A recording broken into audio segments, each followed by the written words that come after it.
Bonjour et bienvenue sur cette vidéo avec laquelle j'inaugure cette chaîne YouTube d'ailleurs. Bon, en vérité, ça fait longtemps que j'avais envie de proposer du contenu autour de ce que j'aime, à savoir l'animation ou le dessin de manière générale. Et c'est là que je me suis dit, pourquoi pas commencer avec ça là, ce petit film là, pas grand chose, hein. Un petit film discret comme ça, qui paye pas de mine. Non, je rigole, on va parler de K-Pop Demon Hunters. Si vous regardez Netflix en ce moment, vraiment c'est difficile de passer à côté. Car ce film de chez Sony est en train de tout ravager sur son passage, littéralement. Des fanarts, en veux-tu en voilà, tous aussi beaux les uns que les autres, des records de partout qui ne font que se cumuler depuis le début de la sortie, comme par exemple, au hasard, le film le plus regardé de la plateforme Netflix, rien que ça, l'info est tombée, un nombre d'écoutes juste incroyable sur les plateformes de streaming, et ce devant de véritables groupes d'idoles reconnus mondialement, des réactions à chaud, ou des challenges de danse et de chant réalisés par de véritables idoles, encore une fois, de grosses collaborations que ce soit pour de la tech, du merch ou même de la bouffe, non mais vraiment, ça ne s'arrête pas, ce film ne s'arrête pas, depuis qu'il est sorti, il est au sommet. Et en vrai, je le sentais à des kilomètres que ce film allait faire des chiffres astronomiques. Dès lors de sa première annonce sur les réseaux, vraiment je l'ai regardé, j'ai fait « Oh alors toi, on va entendre parler de toi ». Mais je pensais pas à ce point-là en fait. Le film reprend et cumule des thèmes très populaires et dans l'air du temps, que ce soit la culture coréenne qui a le vent en poupe comme jamais, avec la K-pop, les dramas, etc., le folklore asiatique qui a toujours fasciné avec les démons et les créatures mystiques en tout genre, le concept de la double vie aussi, très utilisé dans les films, dans les séries, dans la pop culture de manière générale, enfin bref. Ce film avait tout pour plaire, et il a plu, hein, c'est le moins qu'on puisse dire. Et honnêtement, je ne peux qu'être admirative et très contente pour les réalisateurs de ce film, et toute l'équipe qui a travaillé dessus derrière. Et c'est pourquoi je vous invite à suivre Maggie Kang et Chris Applehans, les deux réalisateurs derrière ce film, sur leurs réseaux sociaux respectifs, si jamais vous êtes intéressés. Vous verrez, c'est super chouette, parce qu'ils mettent non seulement en avant les fanarts, les challenges, les danses, etc., mais également les détails de la pré-production, les storyboards, les character design, les décors, les musiques, tout ce qui fait le squelette et la chair d'un film d'animation. Et moi c'est tout ça, c'est tous ces petits à côté que j'aime étudier, au-delà même du scénario et des personnages. Mais on va quand même en parler du scénario et des personnages parce que j'ai des choses à dire. J'en profite pour préciser concernant la partie scénario de cette vidéo qu'il y aura une partie sans spoil et une partie spoil avec au préalable un timecode indiqué pour ceux qui souhaiteraient avancer sans se faire dévoiler toute l'histoire. Bon, je pense que tout a été dit, et perdons pas plus de temps, on va commencer directement par là, tiens. Nous suivons un groupe de K-pop, un trio, composé de Rumi, Mira et de la petite dernière Zoe. Faisons d'abord les présentations, en commençant par Rumi. Rumi, qui a littéralement du sang rose de popstar dans les veines, parce que sa mère a fait partie d'un groupe, mais elle est décédée quand elle était bébé. Et c'est Céline, une ancienne membre du groupe de sa mère, qui l'a recueillie et élevée. Ensuite, nous avons Mira, la grande badass éthérée, chorégraphe et visual du groupe, avec un caractère fort s'étant endurci en étant considéré comme le mouton noir de sa famille. Et enfin, nous avons Zoe, une boule d'amour et d'énergie, ayant grandi aux États-Unis et étant la rappeuse et la parolière du groupe. Faut pas se fier à ces petits airs de choupinette, quand elle rappe, elle explose tout le monde. Et c'est ce petit groupe, connu sous le nom de Huntrix, que nous allons suivre tout au long du film. Groupe ayant été fondé par Céline d'ailleurs. Au tout début, le film nous raconte qu'il y a toujours eu des démons pour s'en prendre à la population, jusqu'au jour où des guerrières mystiques sont apparus et sont parvenus à les mettre en déroute grâce à leur art de la guerre, mais surtout du chant. Et c'est avec ces compétences, extraordinaires quand même, qu'elles sont parvenues à connecter l'âme des gens, créant alors un bouclier protecteur contre les démons. Démons dont le seul but est de collecter des âmes afin de les envoyer à leur chef Guima, ou Guima. Guima, je sais pas comment on dit, la grosse flamèche là. Ah oui, c'est quand même assez important. Le nom du bouclier protecteur qui a été généré par les guerrières mystiques s'appelle le Honmun. Et je les appelle les guerrières mystiques depuis le début, mais leur véritable nom sont les Hunters ou alors les chasseresses. Ce rôle a donc été entretenu au cours des siècles et son but est de protéger le Honmun de tous les démons qui viendraient potentiellement le menacer. L'objectif final des chasseresses est de faire en sorte que ce Honmun devienne un Honmun d'or, ce qui permettrait une barrière impénétrable contre les bactéries qui voudraient potentiellement s'infiltrer dans l'organisme. Je suis un professionnel de la santé. Alors, pas de panique, je sais que ça fait beaucoup d'informations d'un coup, mais je vous assure que tout ce que je vous dis là, c'est vraiment au début du film. Ce n'est pas du spoil, rassurez-vous. Les chasseresses de cette génération, vous l'aurez deviné, il s'agit de Rumi, Mira et Zoe. Non seulement elles doivent gérer le planning infernal d'une idole de K-pop, mais en plus de ça, elles doivent combattre les forces du mal. Paye ton sommeil! Mais bon, on n'est pas là pour parler de ça, le fait est qu'elles s'en sortent très très bien, jusqu'à ce terrible moment... Ouh. Ce terrible moment où, après un énième échec de la part des démons, l'un d'entre eux se révèle avec un plan machiavélique auprès de la Flamèche. S'attaquer directement à la source du pouvoir du Honmoon, les fans. Et pour ça, quoi de mieux que de faire un boys band? Et c'est ainsi, les enfants, que les Saja Boys sont nés. Vous l'aurez compris, nos amis les Huntrix vont devoir préserver le Honmoon tout en essayant de combattre cette nouvelle menace que sont les Saja Boys. Et accessoirement, tenir le barbecue à l'écart, bien évidemment. Avant de se plonger corps et âme dans cette partie où je vais tout dévoiler, j'ai envie de parler de l'esthétique du film, de son visuel. Parce qu'il s'agit du corps même de la production animée, la première chose que tu vois. Je peux pas faire l'impasse dessus, ça m'intéresse beaucoup trop pour que je n'en parle pas.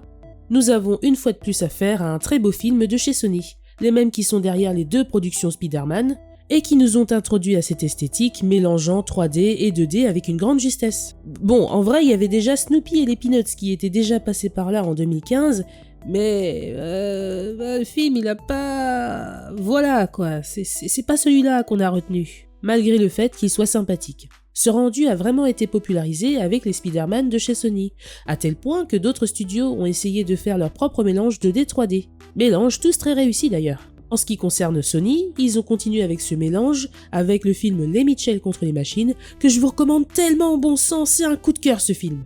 Quand on regarde la filmographie de Sony, en soi, il y a à boire et à manger. Pourtant, ils sont devenus une véritable référence avec ce mixage graphique. Et c'est là qu'on en revient à K-pop Demon Hunters. En plus de reprendre cette technique des modèles 3D, avec des effets, des textures ou des rides d'expression en 2D, le film est parsemé d'exagérations visuelles qu'on voit surtout en 2D, inspiré librement de l'esthétique chibi, proprement gay aux animés, dans un but comique ou mignon. Concernant l'animation, nous sommes en terrain connu, avec une fréquence plus basse d'images par seconde, qui donne ce rendu de lecture un petit peu saccadé, presque comme si on avait affaire à du stop motion. Cet aspect particulier de l'animation avait déjà été expérimenté avec les Spider-Man et les Mitchell. Et non, ce ne sont pas vos yeux qui ont du mal à lire les images, comme un PC qui aurait du mal à faire tourner un jeu. Non, là, le choix de fréquence d'image, il est volontaire. Et c'est mieux. Personnellement, c'est quelque chose qui ne m'a jamais gêné. Au contraire, ça permet des mouvements encore plus percutants, et ça renforce d'autant plus l'aspect stylisé des productions, au-delà même de la représentation visuelle. N'hésitez pas à me donner votre avis là-dessus. Niveau couleur, je ne sais pas si vous avez remarqué, mais il y a beaucoup de rose, de vert, de jaune, de violet, de bleu... Ouais, on voit un petit peu que ça. Le film croule sous les couleurs pastel, que ce soit dans la gamme des Saja Boys ou dans celle des Huntrix. En vrai, c'est presque la même chose pour tous les habitants de la ville, renforcés par cette appartenance à Huntrix.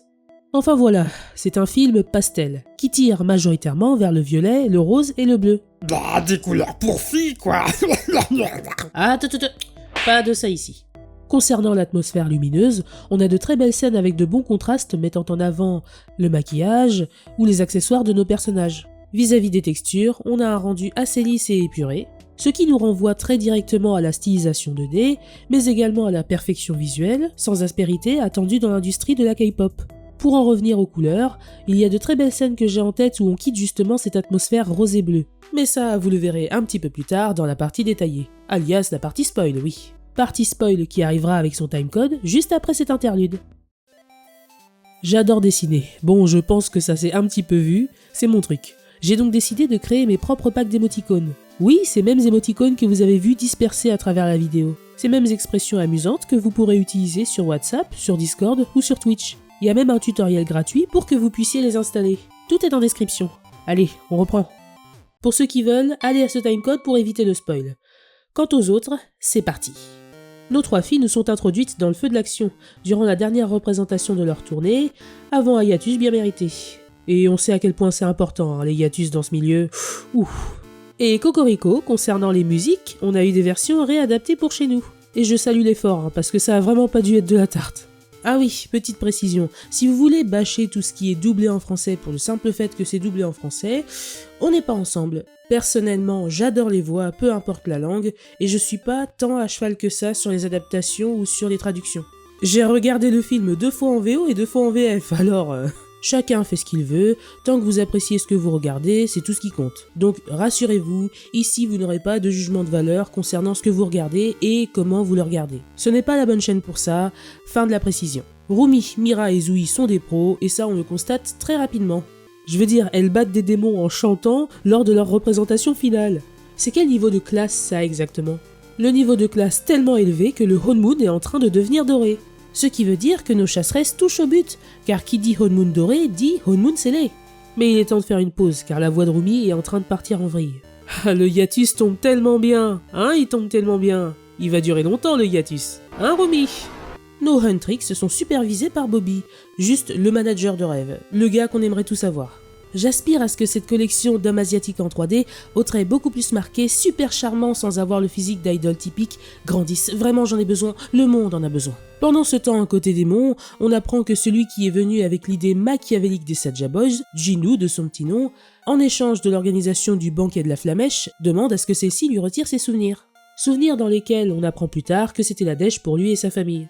Il a fini par entendre la voix du feu follet pour la première fois, ce qui l'a corrompu avec des marques qui sont apparues progressivement sur son corps, en échange de la vie luxueuse qu'il a toujours rêvé d'avoir. Et un aller simple pour le royaume des démons, cela va de soi.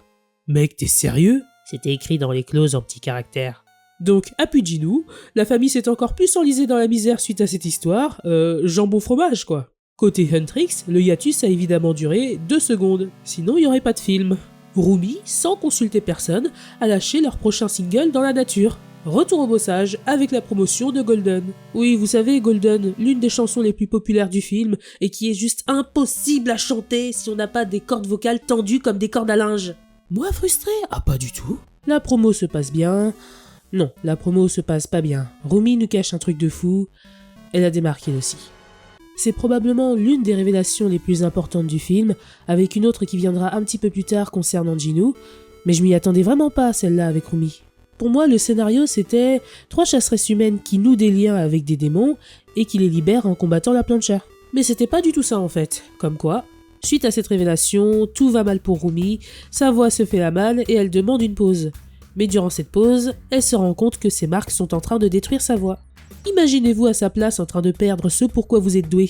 En pleine crise de panique, elle décide de s'enfuir, et c'est là que nous avons le droit à un flashback avec une jeune Rumi qui a intériorisé la haine de ses marques, ayant appris à les cacher très tôt sous les conseils de Céline, dans l'espoir qu'elle puisse sceller le Honmoon un jour. Car normalement, après ça, ces marques sont censées disparaître. On apprend que son père était démon et que sa mère était humaine, donc Rumi est à moitié démon. Mais ça aurait été chouette de le montrer ça en fait. Un petit moment rapide entre le papa démon et la maman humaine. Je trouve ça dommage que ce soit juste mentionné et absolument pas montré. Là où pour Jinoo, on a tout vu. On a vu sa famille, ce qui lui est arrivé et ce qui en a découlé. C'est un des problèmes que j'ai avec le scénario. On en voit plus de l'histoire de Jinoo que de l'histoire de Rumi. Alors que c'est le personnage principal. Je vous le dis, c'est resté pendant mes 4 visionnages. Je comprends toujours pas comment c'est possible. Et la présence de Céline, j'en parlerai à la fin parce que... Bon, ce qu'il faut comprendre, c'est que les marques de Rumi lui font honte et qu'elle a peur de s'exposer, refusant systématiquement d'aller au bain public avec Mira et Zoui. Complexe qui s'est métamorphosé en frustration intense, mettant en danger le Honmoon. Après cette expérience quelque peu traumatisante, Rumi s'excuse de s'être enfuie auprès de Mira et de Zoui, puis elle accepte l'idée de cette dernière pour tenter de sauver sa voix. Et ce, chez un spécialiste qui est en réalité une fraude. On apprend que Rumi est un bourreau de travail, incapable de se détendre, qu'elle a des barrières, et que Zoui est la fille qui veut faire plaisir à tout le monde. Enfin, côté Mira, c'est Mira quoi. Rumi repart du cabinet avec une tonne de produits dans les pattes, et c'est là qu'en voulant se cacher de potentiels fans, la petite équipe rencontre enfin les Saja Boys. Dans une scène qui parle d'elle-même. Gros ralenti cliché bien énervé, gros plan sur les visages, pour finir sur un retour brutal à la réalité. Pousse-toi la gueuse. C'est toi, pousse-toi le gueux. La première impression est toujours la bonne, c'est ça ? Nos Saja Boys ont beau se comporter comme des mufles, on peut pas leur enlever qu'ils gèrent. Ils sont très très forts, et ça on le constate directement avec leur titre Soda Pop. Vous l'écoutez une fois, basiquement, la chanson ne sort plus de votre crâne. Cependant, nos chasseresses aguerries découvrent très rapidement le poteau rose. Littéralement, tout est rose. Les Saja possèdent les marques typiques des démons. Et ils ne sont pas là pour faire des crêpes, ils sont là pour voler les fans. Notre trio le comprend très vite et décide d'agir une fois la nuit tombée, après la retransmission d'une émission de divertissement en direct où les Saja sont conviés. Voilà mon second problème avec le film. Comment les Saja se sont formés et comment se sont-ils intégrés aussi facilement ? Ils apparaissent dans l'émission avec une aisance comme s'ils étaient déjà rompus à l'exercice. Là où on voyait que les démons du début galéraient juste pour des tâches basiques. J'aurais bien aimé voir leur intégration dans le monde des humains et comment ils sont arrivés jusqu'ici avec Soda Pop. Suite à cette émission, nos Saja Boys se font poursuivre par nos Huntrix, direction les bains publics pour une première confrontation. On a vu mieux comme terrain. Ginu ne prend pas spécialement le combat au sérieux, jusqu'à ce qu'il se fasse coincer par Rumi et qu'il découvre ses marques de semi-démon. Et là, tout s'enchaîne très vite. Ginu, voyant Rumi paniquer devant ses amis qui la cherchent, lui sauve la mise en couvrant ses marques. Cet événement, c'est un tournant majeur de l'histoire. Ginu le comprend très rapidement, il a un moyen de pression parfait pour combattre les Huntrix. Le brasier le rappelle en lui disant que Soda Pop est un banger et qu'il n'a aucun pouvoir sur Rumi malgré ses marques. Dans l'ensemble, tout va bien pour les démons. Le Honmoon est dans un sale état à cause de Soda Pop. Constatant ce triste spectacle, Rumi a un plan. Faire tomber les Saja Boys durant la cérémonie des Idol Awards. Basiquement une espèce d'Eurovision pour les idols. Un peu plus tard, Rumi fait la découverte de 2 animaux mascottes. Mais ça va, dans le cas de ces 2 oiseaux, ils sont sympathiques. Ces bestiaux sont envoyés par Ginu, qui a tout compris. Comment attendrir une fille utilise des animaux trop mignons. Et ça marche, Rumi accepte l'invitation. Mais bon, Ginu n'est pas stupide, il avait pris ses précautions et tente d'amorcer un dialogue. Puis il s'interroge sur ses origines. T'inquiète, Ginu, t'es pas le seul, nous aussi on aurait bien aimé en savoir plus. Il décide de déballer tous ses traumas avec son passé que je vous ai raconté plus tôt. Il se livre en expliquant que le brasero maléfique parle dans l'oreille des démons en permanence, et termine en disant qu'il est le seul à comprendre ce que Rumi peut ressentir. Argument qu'elle refuse très logiquement d'accepter. Mais c'est pas grave, car la graine du doute a été semée. Il est fort, Ginu. Nos Huntrix galèrent à écrire leur nouvelle chanson, tout en étant en compétition serrée avec les remises de prix contre les Saja Boys. Mira commence à soupçonner Rumi qui se comporte bizarrement en combat, et Ginu insiste en secret pour qu'ils continuent de se voir. Ça fait beaucoup. C'est lors d'une rencontre organisée avec les fans que Rumi propose aux Saja Boys qui s'étaient incrustés de s'asseoir avec les Huntrix. Ginu s'assoit à côté de Rumi et met la pression de manière pas du tout subtile. J'aime te voir baver quand tu dors. Tandis que Mira et Zui essayent de lutter contre leurs instincts. Enfin, l'événement au sein de cet univers se passe bien et les Saja doivent partir. Je vais pas me faire des amis, mais ce plan-là, il résume cet autre problème que j'ai avec le film. Je vais être franche, Ginu est le seul Saja qui importe. Les 4 Saja qui l'entourent sont des gimmicks et non pas de véritables personnalités. C'est triste, mais si on les retirait du tableau, l'histoire resterait la même. Enfin, je veux dire, palmarès de Baby. Coucou Gaga. Merci Baby. Palmarès d'Abby. Merci Abby. Mystery. Romance. Je n'ai pas l'impression que ce contraste abyssal entre le personnage de Ginu et les autres membres ait gêné tant de monde. Je ne les déteste pas, mais faut se le dire, leur présence est superflue. C'est tout le problème quand on a autant de personnages mis en avant à l'écran. Malheureusement, c'est difficile de tous leur donner de l'importance en l'espace d'un film ne dépassant même pas les 2 heures. Sinon, cette nouvelle chanson, comment ça avance ? Rumi a du mal avec. La présence des animaux dans sa chambre montre à quel point l'impact de Ginu est présent, ce qui la met dans une position inconfortable quand Mira essaye de la confronter sur le fait qu'elle cacherait potentiellement quelque chose. Tu m'étonnes, John. Rumi continue malgré tout de s'enfoncer dans son mensonge, et à partir de là, on sait tous très bien comment ça va finir. Ce cliché du menteur dévoilé est quelque chose qu'on voit souvent en fiction, mais ça n'empêche pas des films qui l'utilisent d'être très bons. Ce qui compte, ce n'est pas vraiment la présence des clichés, c'est comment ils vont s'intégrer au sein du récit. Mira tente alors de relativiser en se disant qu'elle imagine des trucs, et Rumi échappe à la situation de justesse. Finalement, elle se décide à initier sa future rencontre avec Ginu, dont le plan fonctionne à merveille. Rumi tente de le convaincre de participer à son plan afin de les libérer tous les deux. Elle propose à Ginu de coopérer pour que les Saja Boys perdent lors des Idol Awards. Comme ça, le Honmoon sera scellé, et ainsi toute trace des démons sera purifiée.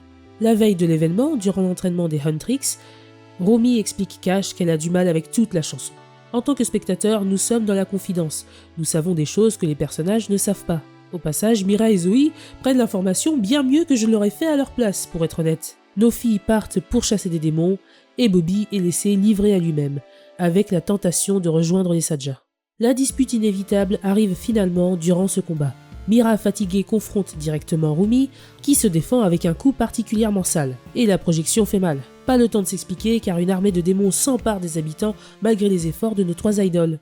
Le soir venu, Jinu et Rumi se rencontrent pour la dernière fois avant le jour J, et c'est à son tour de se livrer sur la honte qui l'accompagne chaque jour de sa vie, au point de détruire ce pourquoi elle est douée, sa voix. Mais la présence de Jinu l'a soignée. En même temps, c'est pas difficile de faire mieux que du jus de raisin, hein. Bon, d'accord, j'admets que c'est mignon quand même.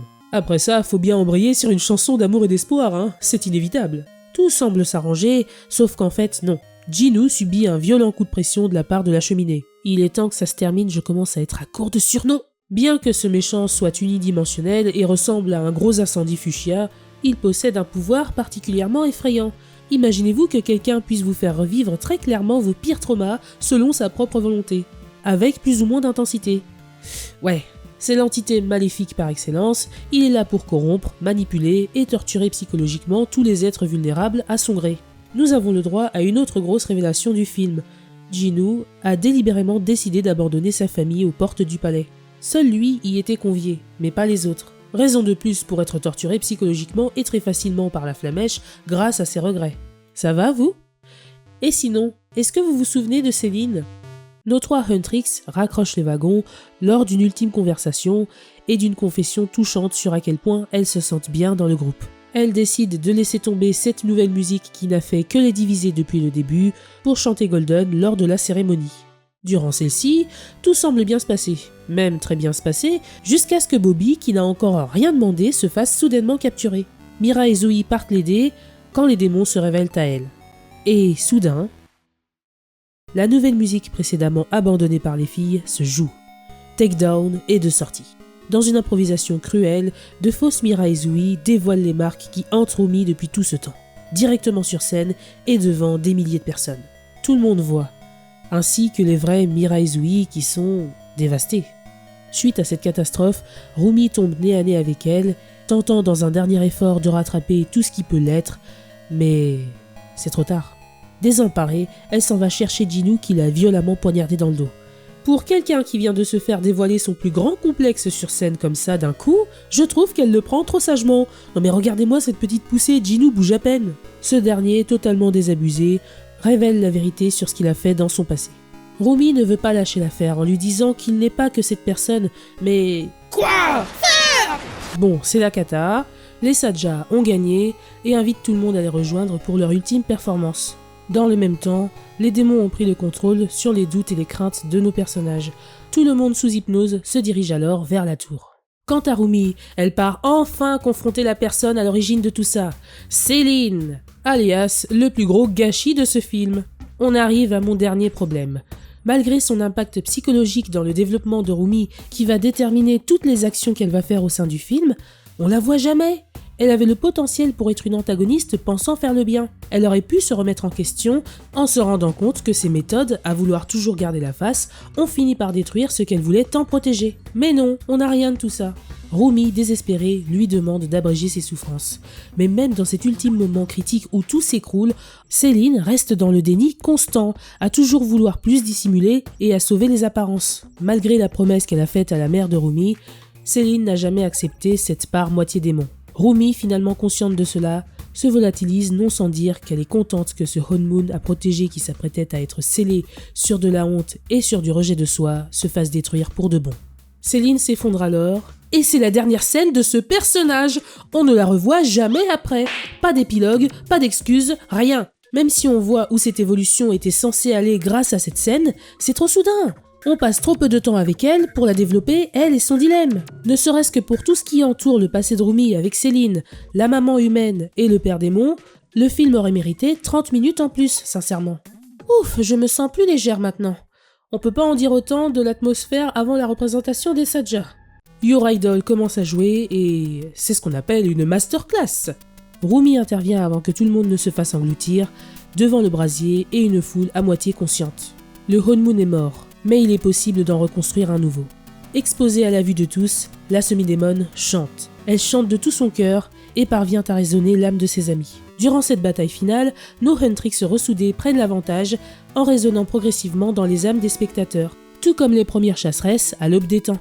Les Saja Boys, excepté Jinoo, attaquent, mais le méchant flambeau aspire l'âme de ses démons afin de balancer son Kamehameha sur Rumi.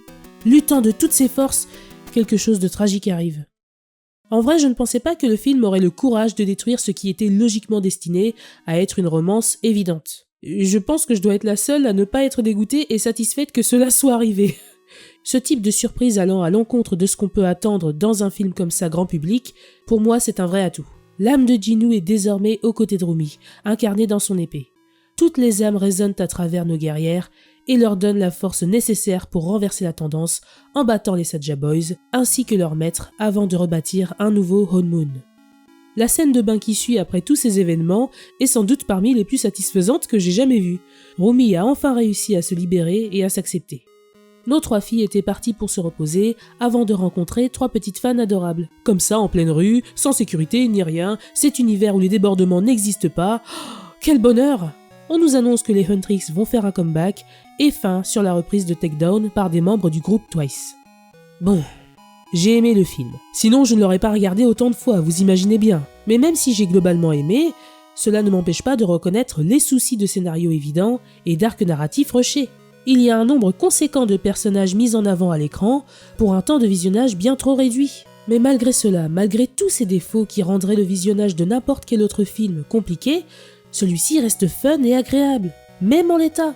Il a un petit goût de reviens-y pour tout ce qu'il réussit à merveille à côté. Un trio attachant, des visuels et une animation au top, des chansons tellement bonnes qu'elles tiennent tête à de véritables groupes de K-pop, une expressivité folle, avec des déformations exacerbées rarement vues sur des personnages féminins considérés comme attirants, des moments de fulgurance dramatiques inattendus. Voilà quoi, ce qu'il réussit, il le réussit très bien. En effet, ça n'enlève en rien les faiblesses, mais selon moi, ça équilibre le tout. Je pense qu'il doit y avoir un truc avec les femmes asiatiques qui ont grandi à Toronto. Maggie Kong et Domichi, la réalisatrice d'Alerte Rouge, ont toutes deux grandi là-bas. Et j'ai senti cette même énergie, cet amour pour la culture des fans, de l'industrie musicale avec les boys bands et les girls bands. Sans doute que cet univers parlera beaucoup plus à certaines personnes qu'à d'autres, mais en ce qui me concerne, j'estime qu'un film qui marche, peu importe si son univers et ses thèmes nous parlent ou non. Comme j'aime pas le système de notation, je vais lui donner 7 gommettes. Voilà, j'espère que cette première grosse vidéo vous aura plu. N'hésitez pas à me dire ce que vous en avez pensé, si certains points dans ce film vous ont gêné ou non. Dans tous les cas, je serai ravie de vous lire. Je suis une créatrice de contenu audiovisuel, mais également de produits graphiques digitaux. N'oubliez pas que si vous souhaitez acquérir mes émoticônes et visionner le tutoriel d'installation, la description est là pour vous. De plus, pour ceux qui s'abonneraient à mon Patreon, vous aurez des contreparties sympas en lien avec les vidéos. C'est tout pour moi.